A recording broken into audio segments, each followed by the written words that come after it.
अस्सलामु अलैकुम वरहमतुल्लाहि वबरकातुहू। दोस्तों, आज का वजीफा 29 रमजान तक के किए जाने वाला है। यानी कि आप इस वजीफे को चाहे आज कर लो चाहे कल कर लो, लेकिन 29 रमजान तक की ये वजीफा किया जाता है। इस वजीफे के बहुत सारे फवाइद हैं।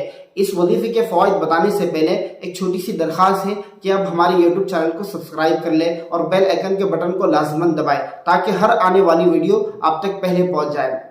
देखिए, इस वजीफे के फवाइद 3 किस्म के बड़े फायदे हैं। सबसे पहले, अगर आप इस वजीफे को करना चाहें इस नीयत से कि अल्लाह तबारक व तआला आपकी शादी, आपके लिए कहीं से मुनासिब रिश्ता तय हो जाए और आपकी शादी हो जाए। अगर आप गैर शादीशुदा है, आपकी अभी तक शादी ना हुई हो, चाहे आप लड़का हो या लड़की हो, ये वजीफा कोई भी कर सकता है, बशर्त ये है कि गैर शादीशुदा है। आप अगर ये कहोगे कि मेरी शादी हो चुकी है लेकिन मैं दूसरी शादी के लिए करना चाहता हूँ, तो बिल्कुल आपको इस वजीफे की इजाजत है। आप दूसरे निकाह के लिए, दूसरी शादी के लिए भी इस वजीफे को करना चाहे तो कर सकते हैं, क्योंकि दूसरा निकाह करना भी जायज़ है, शरीयत में कोई गुनाह नहीं है। रहा 2 नंबर, अगर किसी शख्स की शादी होकर कई साल गुजर गए लेकिन अभी तक कोई औलाद न हुई हो और वो औलाद के मुतालिक बहुत ज़्यादा परेशान है, तो अल्हम्दुलिल्लाह इस वजीफे की बरकत से अल्लाह सुब्हानहू व तआला उसको औलाद सालिह अता फरमाएंगे।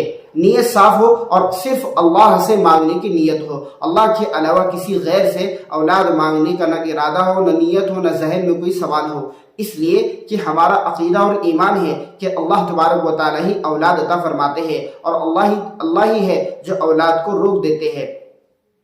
इसी तरीके से तीसरे किस्म का जो प्रॉब्लम है, आमतन लोग इसके अंदर बहुत ज़्यादा परेशान नजर आते हैं, वह है कारोबार के एतबार से। अगर आप कारोबार के एतबार से, बिजनेस के एतबार से, रिस्क के अंदर बहुत ज़्यादा परेशान होके आपका रिस्क तंग कर दिया गया हो, तो आपको चाहिए कि आप आज से लेकर 29 तारीख तक के इस वजीफे को कभी भी कर सकते हैं। आपको अगर रिस्क के मुतालिक ये वजीफा करना है तो पहले आपको 100 मरतबा अस्तगफिरुल्लाह पढ़ना रहेगा। उसके बाद वाली जो चीज़ें हैं मैं वो भी बताऊंगा।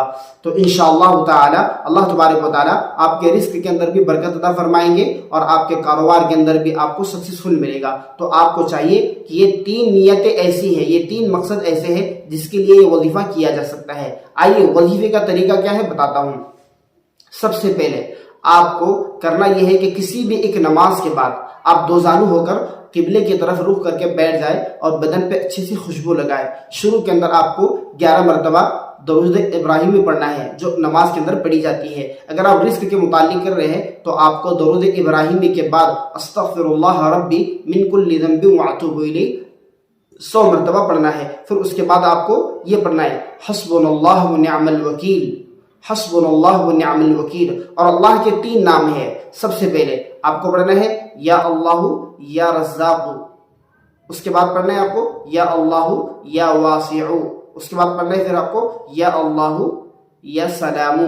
ये 3 नाम है, या अल्लाहु या रज़्ज़ाक़ु, या अल्लाहु या वासिउ, या अल्लाहु या सलामु। ये 3 नाम आपको पढ़ने हैं इंशाअल्लाह। इन नामों के पढ़ने के बाद आपको फिर 11 मरतबा दरूद इब्राहिमी पढ़ना है। उसके बाद फिर आप दोजानू होकर किबला होकर अल्लाह सुब्हानहू व तआला से इन तीनों मसाइल में से जिस मसले के लिए, जिस मकसद के लिए आप कर रहे हो, उसको अल्लाह से खूब मांगे, पूरी तवज्जो अल्लाह के तरफ कर दे और अपने मसले को अल्लाह के सामने रखे।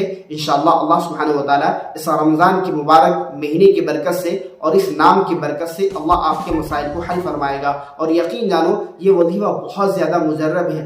आप इस वजीफे को कर कर देखो, इंशाअल्लाह मुझे उम्मीद है कभी अल्लाह की ज़ात से कि अल्लाह आपका मसला हल फरमाएगा। आप हमारे चैनल से जुड़े रहे, इंशाअल्लाह अच्छे से अच्छे वज़ाइफ कुरान करीम के और अस्माए हुस्ना के और अहादीस में जो मसनून दुआएं हैं उनकी जो फजीलतें हैं हम आपके लिए लाते रहेंगे। आप हमारे चैनल से जुड़े रहे। अस्सलामु अलैकुम, जज़ाकुमुल्लाहु अहसनल जज़ा।